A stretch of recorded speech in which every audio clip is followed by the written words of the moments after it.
So I just want to show you guys that you don't need to remove the intake manifold in order to remove these starters.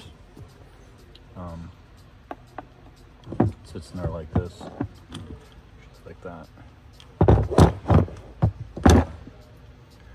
This bolt goes like that. This one goes like this.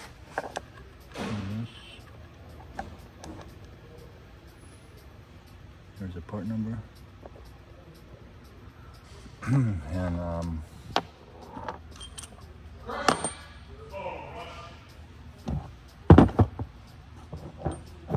there's the old one. Oh, I'm sorry, this is the new one actually. And then you're not gonna need the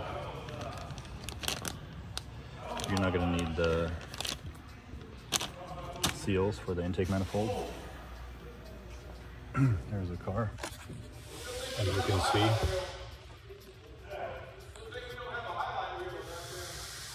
And there is the camshaft position sensor.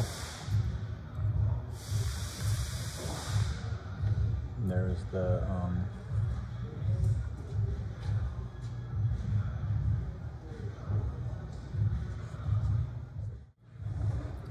that's the starter mounting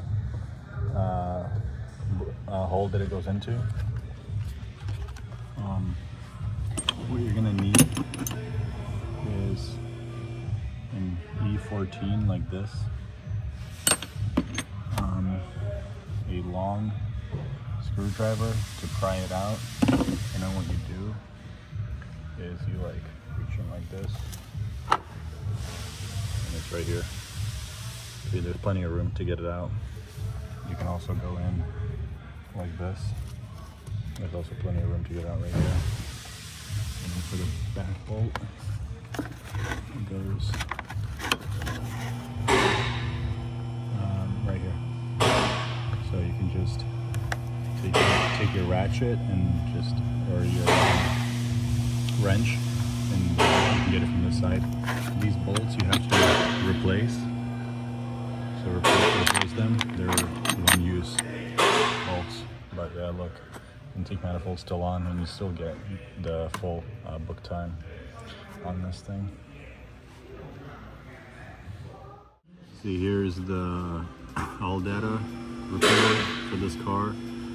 So it's asking to remove the intake manifold. There's a bunch of shit you have to do. I've removed them before, but like I prefer not doing it again because there's a bunch of little clips that can break, and then it's like more fucking problems because this whole thing is plastic. Okay, and then here is the starter, removing replacing starter motor. So first you undo the positive cable. Okay, disconnect the battery, undo this clip, push here, undo it, and just pull back put a screwdriver here and press down with a screwdriver and it'll come off. Here's the transmission bolt. Here's the one on the inside of the motor. And then that's it. I just want to see how much book time is. Parts and labor starter motor. Okay, 2.7 hours, so like 3 hours. Okay, so this took me like 20 minutes, so 25 minutes maybe. So you can save yourself a lot of money. Here's the part number, by the way, from 311. So check when the car was built. Here's the part number. One thing here is get some any kind of lube and put it here along this edge so it goes in easier into the housing, and also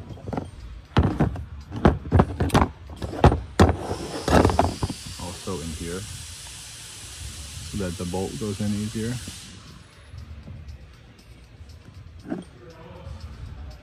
There you go. And then here you put dielectric grease. It's a different grease. this one. The electric grease you put right here, and you can also put here if you want, so that to prevent corrosion.